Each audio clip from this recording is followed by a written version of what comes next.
battle commence! All right, so we have Manuel Correia with Resolution Games. Manuel, how are you doing? Hey, hello. Glad to be here. Yeah, thank you so much. Where I want to start is just, what is your history with virtual reality? I had a friend who ordered the Oculus DK1 on Kickstarter when it came out, and he showed it to me at the time. He showed me a few demos. I wasn't too convinced. I was surprised by a few things, like how you could move your head like this. There's some games that let you lean, but they do it at a 45-degree angle, but I was surprised to be like in Ravenholm, Half-Life 2, underneath those spinning things, killing the zombies and just looking very close to the blade. Right. But at the time, I felt like it was very primitive. I had to control it with a keyboard and mouse, which I couldn't see when I put the headset on, so it was a bit clunky. I could see the space between the pixels. So I didn't pay too much attention to it, only out of curiosity. I didn't have the device myself for a while. Until I got really tired of working in live service mobile browser games, and I was looking for something very different.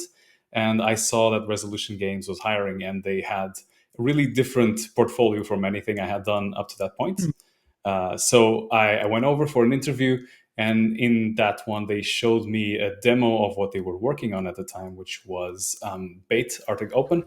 And when I had multiplayer VR with touch controllers, that's when it made sense to me all of a sudden, because I saw the power of telepresence, and I was very interested in continuing to work with that. You know, telepresence is the perfect word for it. And I wish it was a word that was more commonly used when talking about VR, because that immersion is exactly the purpose of VR. And so often VR is becoming like an iPhone type game where it's just one person playing a game all by themselves.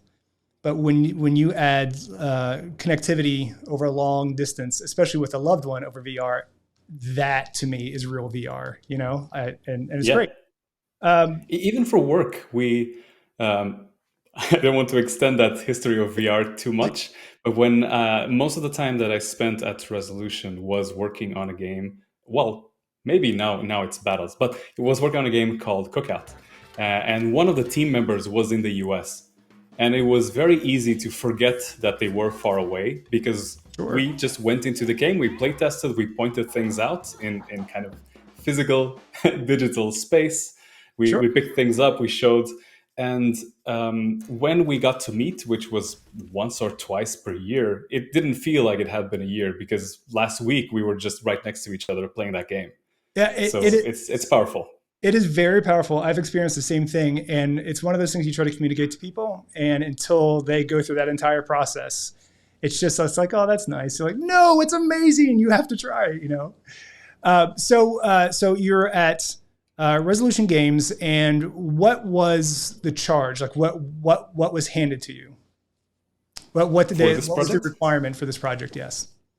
Yes. So to be clear, this is the second time I'm at Resolution Games. Okay. I was out of the studio for 2 years to work on Empire of Sin.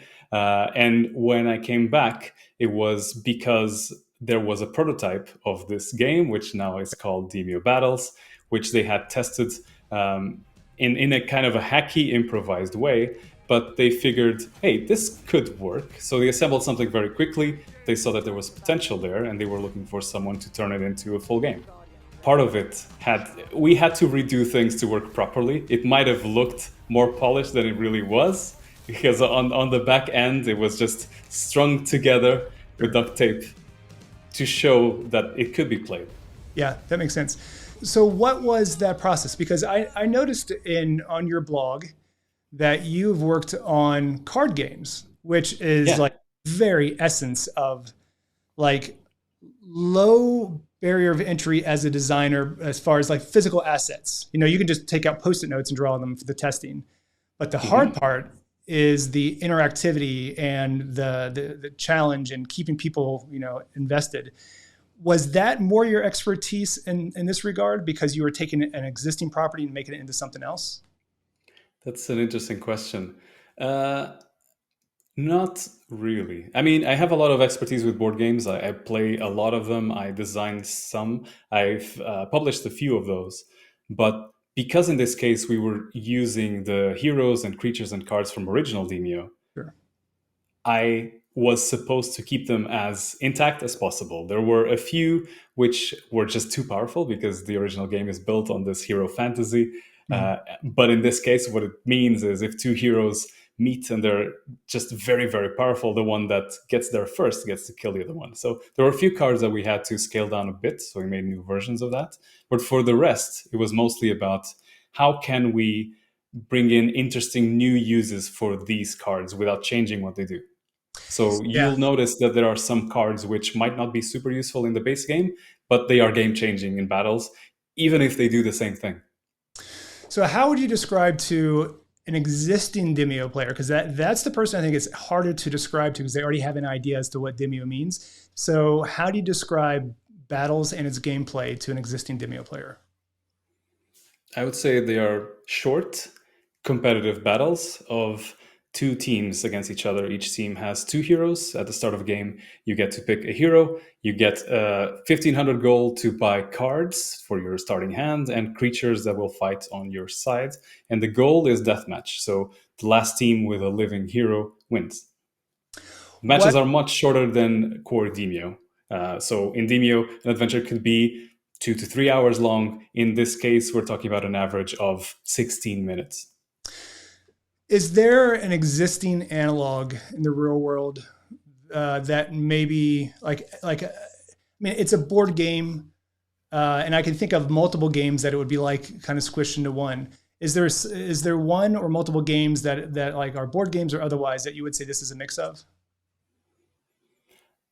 That is interesting. Not really, but it's not for lack of trying. I looked around to see if there was something that matched. Right. There were some early prototypes that changed Demeo so much that I only heard the description. I didn't get to play that myself, but they said it was getting closer to Hearthstone and not as close to Demeo, so they scaled it back. So the mechanism by which you get resources to play cards was different. I took some inspiration from auto battle games like auto chess. And in those, you have a quick round or a quick time to set up where you can buy things and you can place them in your starting area, and then the matches happen by themselves. Mm-hmm. So I took some inspiration from those stores in that gameplay because we wanted it to be interesting and snappy, but also not completely open so that players could just bring their favorite things. Because that, even though it may sound ideal, that can result in players boring themselves. If they only play with just a fraction of what the game has to offer, they might think that the game is much smaller than it really is. So that whole starting process was also made to push players a bit out of their comfort zone and try things they might not have otherwise. Yeah, I think you did a really good job of exactly that. I feel like I have limitations, but I'm not so limited that I can't make my own decisions and come up with my own style. I really like the burn that starts from the outside and starts pushing in. And, like when you first play any game, like let's just say, again, like a card game or a board game, it's a lot of information at first. You just know that there are certain rules, you don't know why. But then as you play it more, you start to go, okay, I can see why they added this rule. And the burn for me was one of those things. Mm-hmm. We had a scenario just yesterday we were playing, and we were basically dominating the other team. And I was like, you know what, we can stay in here forever and just go after this team. And we've got basically a wall of bodies, but the burn kept pushing us closer to the center. And it's like the wild card that like, I wish it would stop and go away because we're at a good vantage point right here, So I was thinking like that's very, I don't know if it's originated in Battle Royale, but right now that's associated with like a Battle Royale type game. I thought of the old game Battle Chess from the 80s. Battleship in a way, because you don't know what's on the other side until you get there. Over time in Battleship, the far side, the fog of war, is revealed as you play. Granted, it's all up here, and in this, they're hidden. I can't see them, but they're exposed more and more, especially as the burn comes in to force them into the center. I think it's a fantastic way to have a confined area yet keep me feeling like I have some bit of room to do what I need to do, mixed in with the Demeo characters I already love. Now, I have a question from a Reddit user, Delboy844. He's asking, will we see a 3-player option? We've had a lot of requests for that. I can't promise anything, though. Okay. It's not something we've tried internally. Or I have to say, initially, we were playing with 4 players. They were still into teams. But the game is not really balanced for 2 heroes versus 1 hero. I'm guessing what that user means is 1v1v1, so like a free-for-all type situation. That It would or require more work than it sounds because the maps were designed symmetrically with 2 halves. But if we would need to have 3 or maybe 4 starting points that are equally set apart, and equally close to everything, we would kind of need to design levels for that mode to be possible. Understood. Or balanced in some way. I have MX3 Brainpower from Reddit as well as BG92, and they're asking if you will continue to rebalance as people discover more about what they can and cannot do, or is there? Okay, you will. We've done it today.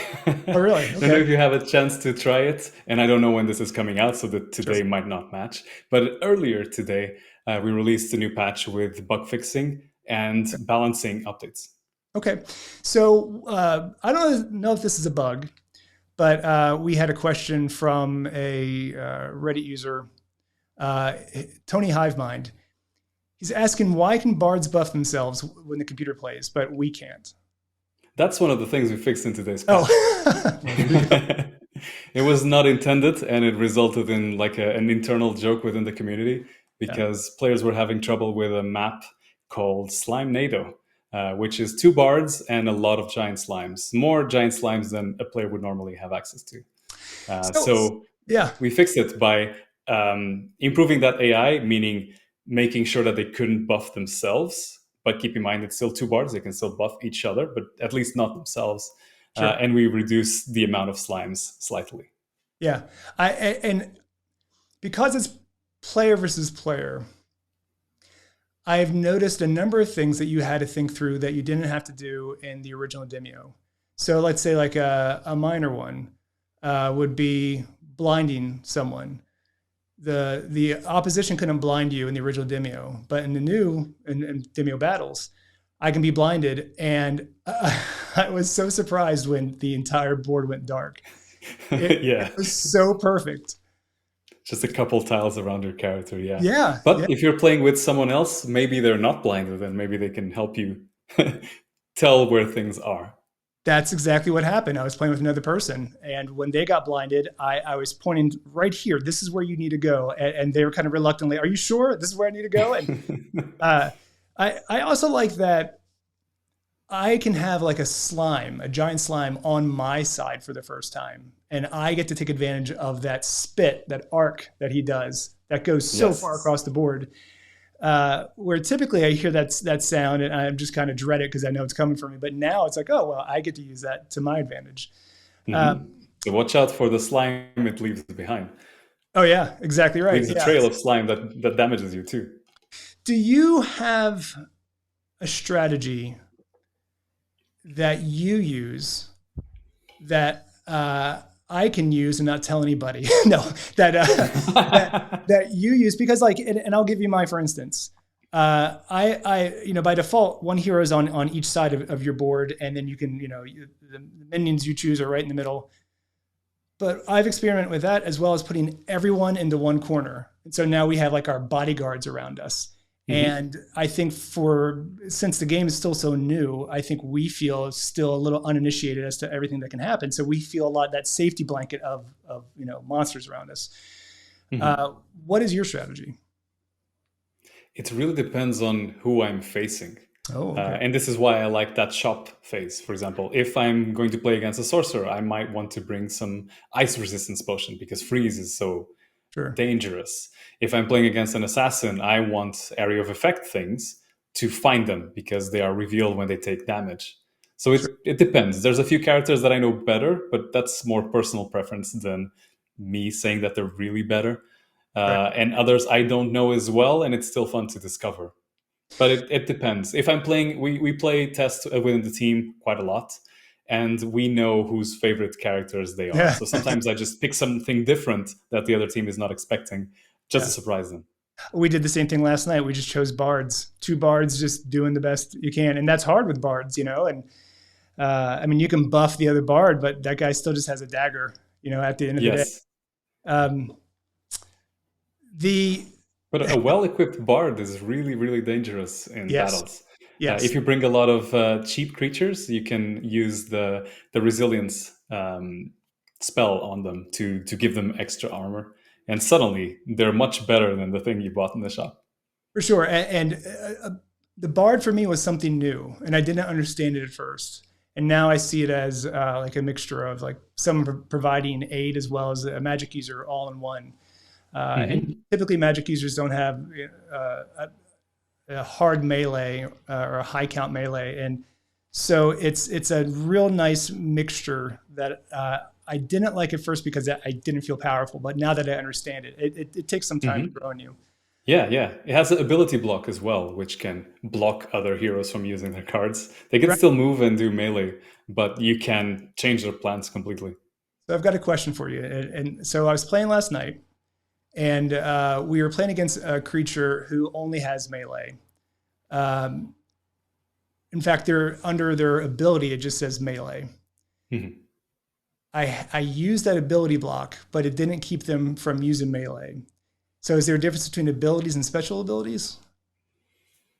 Not really. On the back end, they are all abilities, including the cards that the players use. Mhm. So I would have expected that creature to only be able to move. We might have to look into this. Well, and the fact that, I mean, things can get heated quickly. So let me ask you, Wait, what? players can still melee. I think that's working as intended. Okay. Have you yet had anything that's come from battles to Demeo? Yes, And what would that? and vice versa. What's gone from battles to Demeo now? There were some. Oh, I can't. I'm not exactly sure which ones. There are things that they see us do, and they're like, "Ooh, let's take that. Oh, That's wow. polished enough." But because we're working with similar files, everything they do, we get, and everything we do, they get. Of course, Gotcha. there's a difference between two games, and it's not 100%. Yeah. But there were things we got for free from them, and sometimes we broke the game, and we broke their game as well. So there's ups and downs. Right. So I noticed that Urok is the last available hero, and I've not yet figured out what I have to purchase and what experience I need just to get to Urok. Is there like, I love that character, and maybe you're seeing that everyone loves it, so let's save it to last. But is there a reason why he's not yet available where the others you can purchase pretty easily? That one should be available. I have to look into this. So the pages in the catalog, there's two things that limit your access to them. One is your player level XP Okay. that opens up pages as you go, and Okay. the other is the keys, which unlock things in the catalog. And that one should be available in the last page. Gotcha. Well, maybe with this latest update, it's addressed, and I can also check it because I could be wrong. But yeah, I can check that. I like the key earning. So when do you earn keys? And is there a way to earn? Is there a thing I can do to earn more keys than not? Wait, you can earn more keys than not? Well, are there specific battles, like a single player battle versus, let's say, co-op, or if I'm online with a friend? Are there certain things like is there every time I win, is it like I set so many keys, or are there other things that change it? So if you're playing with other players, those matches, if you win, you get 5 keys, and if you lose, you get 1 key and some experience for both. For single player levels, it's different. It depends on the stars. So on those, 1 star gives you 1 key, the second star gives you 2 keys, and the third gives you 3. So in total, you could get 6 keys off a single player level. So the first time you get the key, you get that. So if you played it once and you got 2 stars, that's 1 plus 2, 3 keys, but there's still 3 more keys for the third star if you want. So it's funny you brought up the third star. Reddit user Don Desperado said, "How do I get 3 stars at the single player missions?" It's based on the amount of rounds you took to beat the level. So Oh, all the right. faster you go, and this is in number of rounds, not actual speed, Right. the more stars you're able to get. It changes a bit from level to level. It Okay. was based on the team's internal playthroughs. We were seeing how long we were taking to beat the levels, and balanced based on this. Sure. Is that something that is published, or are you wanting people to just discover that on their own? I am pretty sure that in today's patch, there is a way to see those amounts Okay. of rounds. It wasn't clear enough at the beginning, and we got a lot of questions about it. So it was one of the first things we wanted to address. Gotcha. We might tweak those numbers if we find that the players are having too much trouble getting those 3 stars. But we are collecting that data as players play. Okay. Not too many people have made it to the end of those levels. There's quite a while, or quite a bit to play. In the original Demeo, we were inside a basement. In Demeo Battles, we're inside a university setting. So what went into making that choice? Oh, there were a lot of different concepts for where it could be like, but we settled on a game club. People getting together to play on, in that case, a library. Okay. And I guess that's in the spirit of people battling each other. Yes. Okay. There were a lot of other options. I don't think the studio has published any of the concepts, but they look really good. There were a few that I was rooting for, but I like how this one turned out. Okay. All right. Yeah, no, I like it very much. Do you foresee, when it comes to customization, do you foresee a time where we could change the location? Like we could go back to the basement, or if there was third or fourth options? I don't think so. Okay. Because most of the time the players are looking at the board itself, and with options like mixed reality and such, where you can disable all of that and just have the game in your living room. Yeah. It would depend. It's not really an interactive environment currently. Sure. So I don't think it's a big priority. Okay. Okay. So let's talk about that real quick with the mixed reality. Where do you stand on that as maybe just a VR player? Do you like having the mixed reality option, and maybe even specifically in this regard, where your literal table size depends, like when you're doing co-location, literal table size is what actually defines the size of the board. Is this a thing that you feel like you're experimenting with? Do you prefer it that way? What are your thoughts? I was surprised at how natural it felt to play the game in mixed reality, especially with Quest 3 and the color pass-through. So in the normal game, I'm usually changing the camera around to look at things. But on this one, just because it was on, I was just walking around and looking. I don't really have a table here, but the game was set as if it was. And I liked getting close and looking at things. It felt very seamless and not as isolated as some other games can be. I don't know how much experience you've had with people playing VR in the same place, but typically the headsets put you inside this bubble. Right. But with color pass-through, I could be talking to someone that is right next to me. Right. In a way that felt more social and more connected. I guess maybe it's because you also get to see more like body language, for example, people reacting to things, even if they don't say something, you get to see. So I like this here. In terms of AR, I had also worked with AR games, but they were mostly on mobile. And on that one, I felt like the player would always get tired if they had to hold the phone for the whole time. Yeah. But with something like this, it's just on your head, and you can just focus on the game and not get your arms tired. Right. So I believe in AR more now that I don't have to hold the phone for the duration of the experience. Definitely. What do you see as, I mean, it's humanity's future when it comes to VR AR and its use in our day-to-day lives? Oh, what do I think is the future of implementing? I can imagine a lot of things. These are fairly obvious, but this is kind of how I explain AR to people who don't really understand what it is.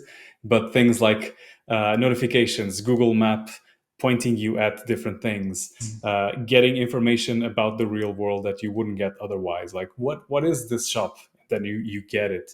I think the first time I saw AR, and when I learned what it was in 2004, and it was in a studio, which one of their projects was an interactive. I don't remember the word in English. English is not my main language, but basically it was a telescope that you could look around in a city. It was a specific point where you had a really cool sight. And what it did was it showed you information about the buildings you were looking at. And in the situations of a building that was in construction or being restored, it shows you a 3D model of what it was going to look like when it was finished.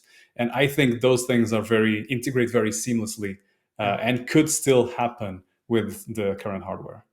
I think Demeo Battles, the Quest 3, I know when you're living in the moment, it doesn't seem, it seems like VR for a lot of people has been around since just 2016, the modern era of VR when the original Oculus came out. But obviously VR has been around. I mean, you can go back to 2,000 years ago where the concept of a virtual world was being discussed. I think it was Plato, which I'm sure I got that wrong. But, the philosophers were talking about just being in a different dimension than everyone else.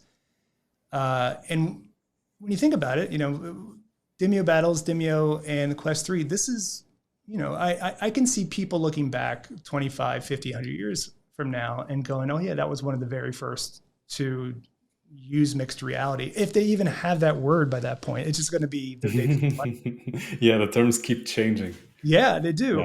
Yeah. When you look at the current market of VR, I don't know. So Apple back in the 90s, it was always 30 days away from dying. And there were always the headline of Apple's dead, Apple's doomed. But here we are. I see the same thing happening with virtual reality, where VR is dead. And every year it seems like, well, I guess this is the last year of VR. And then something amazing comes out. Mm-hmm. How do you feel about VR's progress? Do you think it's dead, or do you feel like me that things like Demeo and Demeo Battles came out because Demeo was such a success? If VR were not a success, then Demeo wouldn't have been a success in order to create Demeo Battles. So do you see VR getting bigger and bigger and bigger, or do you feel like we're kind of at a plateau? I see. So from the design side, I still see a lot of room to explore in terms of gameplay that I want to get to. From the audience side, I get the feeling that there's a community that really loves VR and is eager for more news and more games. Yeah. But I feel like there is a portion of the audience which is tuning it out because in some cases they feel like they don't have the hardware for that. So they stop paying attention. But with things like Apple's big announcement of Apple Vision Pro, I think there were more people trying to understand, okay, what is augmented reality? Now that Apple is getting in on this, maybe this is going to pick up. Oh, for so sure. Even I know a few other game developers who were looking for investment, and suddenly it was easier to make the investors listen because Apple was going in the same direction. Yeah. No, that's a really good point. Have you used the Apple Vision Pro yet? No, I haven't. Yeah. Unfortunately, one of the disadvantages of being working in a different country to the rest of the studio is I don't get to play with all the cool tech that they get. So it's my understanding Demeo is aimed, coming to the Apple Vision Pro. Is Demeo Battles planned on that same change or that same update? I can't announce anything. No, understood.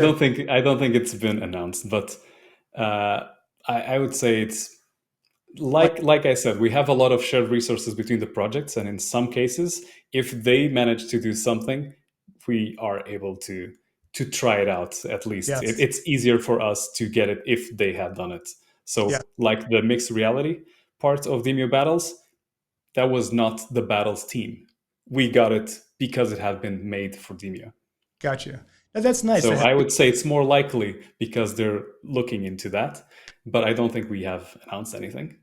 Gotcha. All right, so a couple more questions from the folks over at Reddit. Holy Nova 101, he's asking if you plan on bringing Battles to the PlayStation Network. I do see on the website that it is planned on going to the PS5 for the PSVR 2. But I checked in on it just before our call, and at least in my looking right now, I didn't see it. Will Demeo Battles be coming to the PS VR 2 soon? It's been announced. I don't know of any dates, but okay. we're working on it. Okay, good deal. Neuro Reactions is asking, how about a spectator mode? Yes, that is a popular request. It is. Okay. There are still a few design things we would need to figure out in order to make that work, because we did have one for a while. But with things like the field of view and fog of war, it's kind of tricky. We need to be very careful about this, because a spectator with too much information could reveal stuff that the other team isn't supposed to be seeing yet. Sure. it's like baseball managers when or someone's reading their play because they're watching them on TV, and then they call back into the dugout. Yeah, it's interesting. Do you foresee that being it's still a limit of 4 people, a mixture of players and spectators, or can it be 4 players with 1 or more spectators? Well, currently we don't have that mode. Sure. But in the way that Demeo works currently, the spectators were counting the same as players. So that could have been possible, and it was possible for a while. Gotcha. But I am not sure if this is something we're prioritizing at the moment. But I think it would be important for some of the things that we're planning, which I can't say. No, why not, man? Come on. So there is one design I would like you to change, and I need More Clepto. I love the bell. I love his little sayings. My only disappointment was that I was hoping, because that bell in the original trailer was it was so iconic, you know. Mm-hmm. I would love More Clepto ringing the bell, even if it's just in some small way. I think it's a fantastic little animation. The sound is perfect. It's exciting, I guess, when he hits it. It's funny to see that one develop. It was almost by accident. It's just really one of the levels that we were playtesting the most, because it took us a while to figure out how the levels should be, because the levels define how long a match lasts. All the things regarding lines of sight and which characters are more powerful than others. So if a level is very open, ranged characters have a big advantage. So there was a block where the level designer just put a bell. We were using Demeo assets to fill things in. Sure. And that bell was so central that Gustav, our producer, started thinking, how this bell, we could use it. This could be a bigger part. When would it ring? And this led to what you see currently, which is Clepto being the host, Big Hammer ringing the bell at the start of every game and the end. Great. I love it, man. And then last question from myself. The Quest 3 saw the PCVR level graphic change in Demeo, but I don't see some of those changes in Demeo Battles. Do you see that changing? I thought we had taken most of those updates. I know that there were some things we couldn't use because of the Quest 2, because the game is also available on Quest 2. Yeah. I know there's some differences in the way we show poison and the particles over it. Yes. But I think we have most of those updates. Gotcha. I would have to compare. Well, and that matches what I'm thinking, because I didn't really notice it until I noticed the other day that the poison didn't have the gas coming up. But yeah, no, I mean, the game looks fantastic. I am just just being selfish. I just want all of it, unfortunately. Manuel, is there any one last thing that you want the players to know, or is there any last thing that you want to say about Demeo Battles before we wrap up? I would say, even if you have a favorite character, it's worth trying out the other characters, because of the way the game works. There are things that suddenly become possible with how Battles plays. Sure. You might find a new favorite character. Manuel, thank you so much. Manuel Correia with Resolution Games, I really do appreciate your time. Thank you. This was fun.